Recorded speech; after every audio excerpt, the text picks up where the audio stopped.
This is Talking My Walking.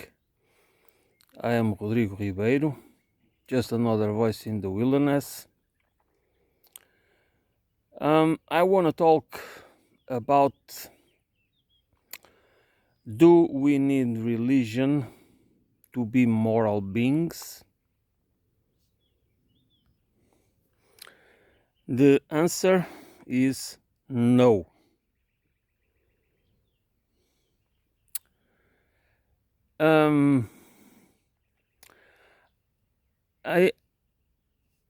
I am not. I don't define myself as an agnostic, much less as an atheist. What I want, this is not about bashing religion or attacking religious people. It's this to me is more like an exercise to see that we should not depend on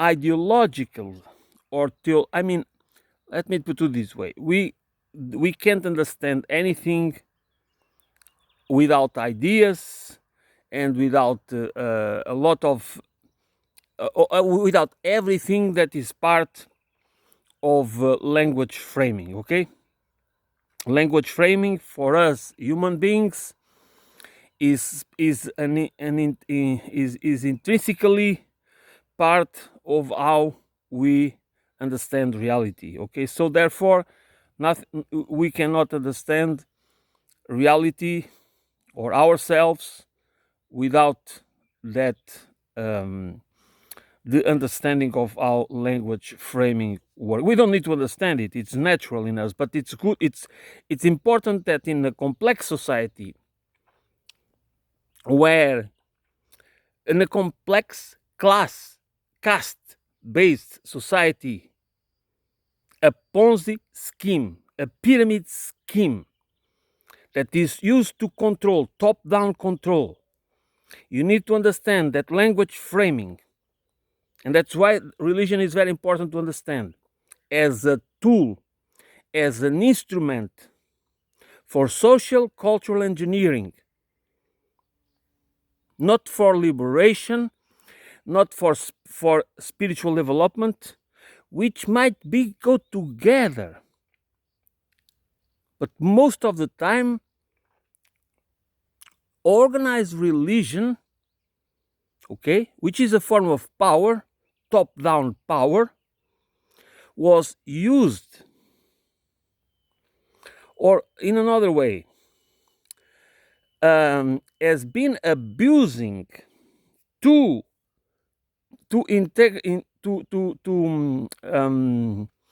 traits of the human species, which is shame and guilt. That's a very important part of our morals, and it can be weaponized and instrumentalized against us by those that want political power. Political power can never be dissociated from sociocultural engineering, okay, to justify a socioeconomic order, which is a pyramid scheme, a top-down pyramid scheme that needs to be justified, because we are moral beings, innate moral beings, and we are very sensitive to justice or to injustice, what we perceive as injustice and lies. Why? Because a species like ours, a social species like ours, is dependent on on relations based on trust. Trust is fundamental. It was fundamental for our survival as a species. We could not survive as a species without cooperation, without trust, without reciprocity, without compassion, and without empathy. We could not. Those traits are part of us as moral beings. And we need to understand it this is not given to us through religion. Religion exists because of those traits, not the opposite. It is very convenient that we are given the word of wisdom, from an entity or a being or an energy or a force, a cosmic force, a cosmic being that creates us, that makes us who we are, and that we are supposed to obey the rules and the moral code that was given to us by that entity that we cannot touch, that we cannot question, because it's our creator. This doesn't seem to me very rational, or part of this. This seems to be more like a system based on authority and question, and that authority that cannot be questioned or challenged. And the moral codes are a frame to impose social rules, to control behavior, to control perception, and to control identity. And that's the ingredients. Those ingredients are essential ingredients for top-down control of a society. I mean, this should be obvious for every person, and because I see some people talking about and writing books about how to achieve sovereign spirituality. How can you be? How can you achieve sovereign spirituality? I can be a sovereign spiritual being. I mean, how do you do it? It's by not. It's just because you yourself can. If you have to understand your own spirituality in your own terms, which means that you have to have moral values and principles. And those principles, it's the principles that they might be in books, in religious books. That might be part of the codes, of the theological codes, or whatever. You can find them in many narratives, religious and spiritual and whatever. But that, your spirituality, your sovereign spiritual, you become a sovereign spiritual being by following principles and values that are universal. And you can start with those I have um, I said, which is justice, truth, trust, empathy, compassion, reciprocity, cooperation, solidarity.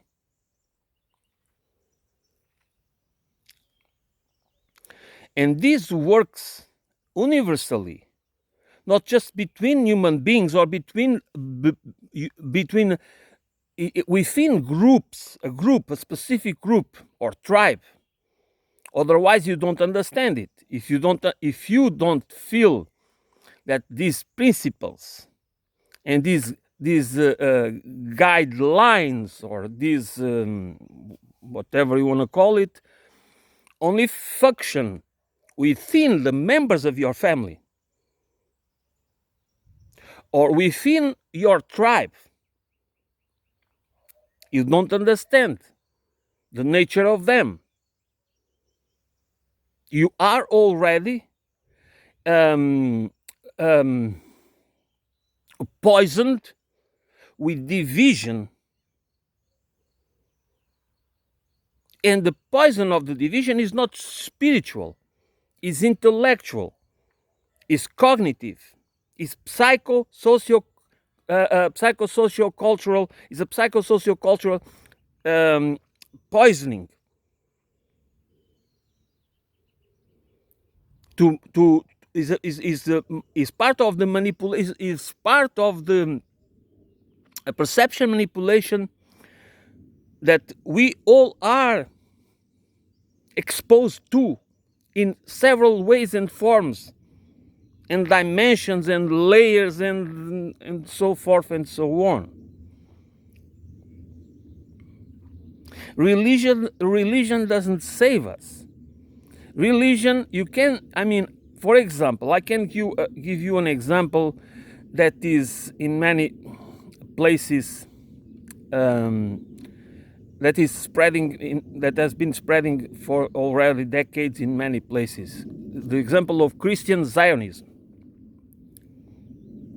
That in many religious expressions in Brazil, in America, in the United States and elsewhere, and as an anti-leftist project, this is not religion. This is religion. This is a project with political. That's the point of, that's how we need to understand organized religion. Whether it is official religion or non-official religion or part of the liberty, the freedom of creed, okay, that you can believe whatever you can believe, it doesn't matter. There are organized groups with political and economic and socio-cultural goals to achieve. And they will use religion. Why religion? Because religion, like culture in general, are very useful tools to perception manipulation, to cultural colonization, to take over our minds, while speaking about liberation, and while telling you who are the enemies. Okay? Because this is one of the most important points that we need. It's the takeaway point that you can smell a rat. Okay? When in between the lines, or implicitly or explicitly, there are enemies that we need to go against them. You know, they select specific groups They select specific ideologies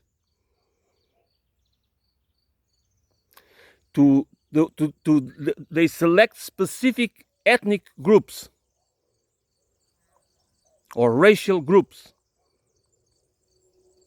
to demonize and dehumanize. And then they call this religion. Where is the universal morality, the innate moral of the human being, when you have people using language framing, narratives, demagoguery, dogma, logical fallacies to instrumentalize us for sociocultural engineering for a purpose, for an economic purpose, for a political purpose, for a civilizational purpose, which means there is a project, there is an objective that certain groups or even a single individual wants to achieve, but it needs to use others as cannon fodder, as useful idiots, as expendable peons. And since we are sociocultural beings, we are very it's part of how we influence each other, how we contaminate each other culturally, ideologically, and morally. And I don't see this discussed in a holistic way in order to really understand the core of the sociocultural nature of the human condition. I have to repeat this again and again, and through different lenses and perspectives, and that I try every day to add another nuance, another more details.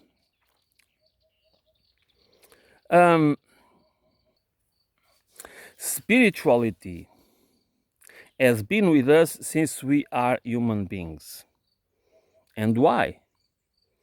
Because we have this powerful tool, cognitive, intellectual tool called creative imagination.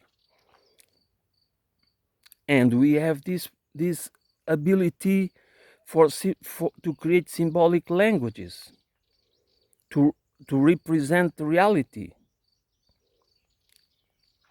to create symbolic representations of reality, and to invent fictional realities, to explain the reality and to explain our place in it, to give us to give existential meaning, to give existential purpose.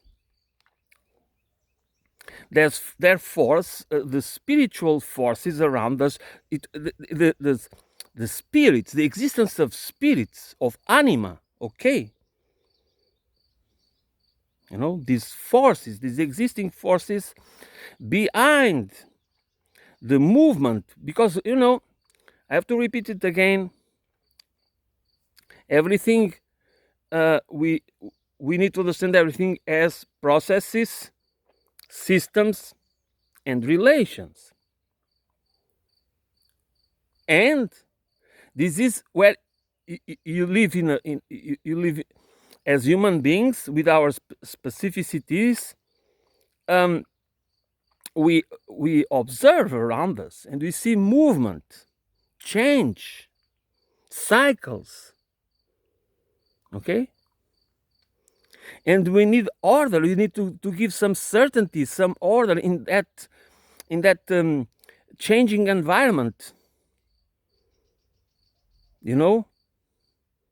And there is ups and downs. There is periods of scarcity and periods of abundance. And there are threats. And we need to put those to not only to recognize the patterns, to be able to identify the patterns, which we do, but to explain them, to organize them in a bigger picture, in a narrative, in a narrative that explains to us, to our group, because if we live in small tribes or in small indigenous groups, and we develop our own language or dialect or whatever, we are going to build our own explanations together to make sense of our own existence.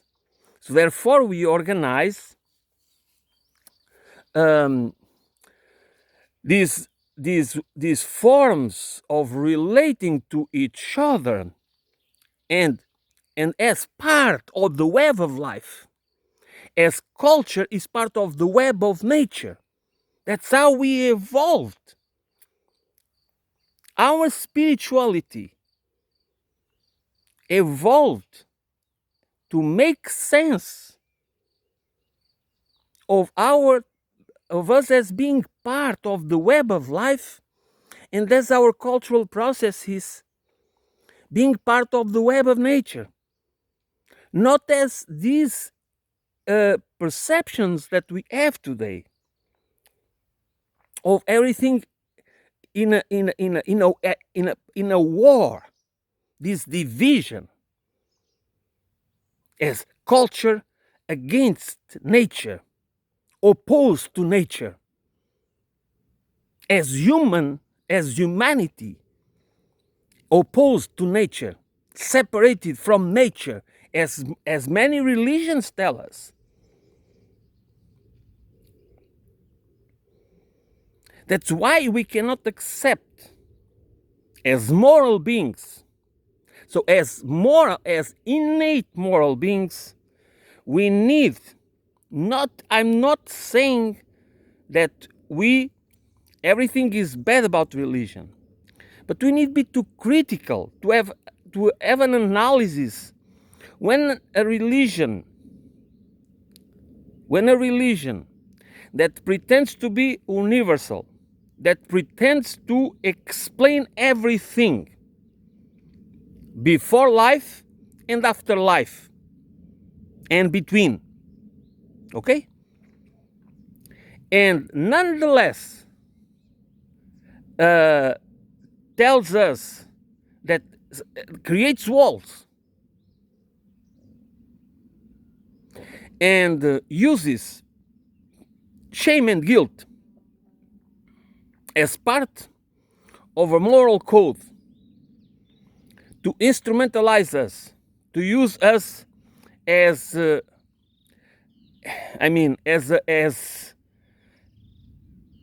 cannon fodder that have been used throughout times, because this is the problem. The problem that these organized religions, they don't exist to explain our lives, to explain our very nature.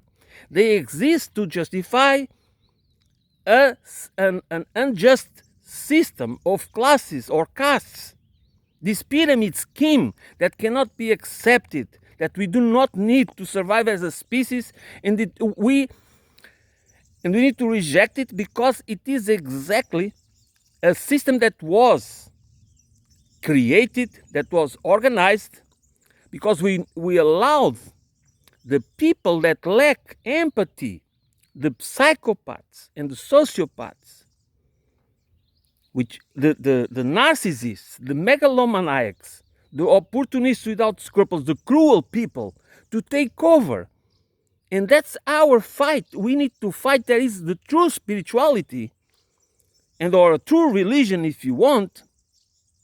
That fight is a universal fight, an internationalist fight, and is a political fight, as well as it is cultural and economic, for true liberation of our minds from these tools, from this web of deceit where we live.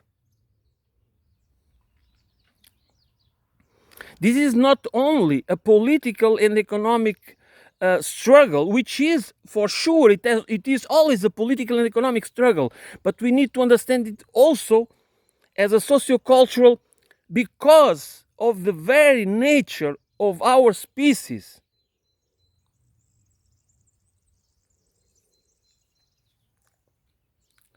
So if you want to be a sovereign spiritual being, stop looking for others to tell you who you are and what you need to do in order to be a spiritual being. Look around you, observe, see yourself in relation with everything as part of a system and the process, and as processes, and then understand what are the systems that are enslaving you and robbing you and stripping away from you your spiritual being, and which are the connections, the relations that are truly building your humanity, which is your spirituality, which your sense of being part of the web of life through a culture that understands that is part of the web of nature, not against nature, not at war with nature.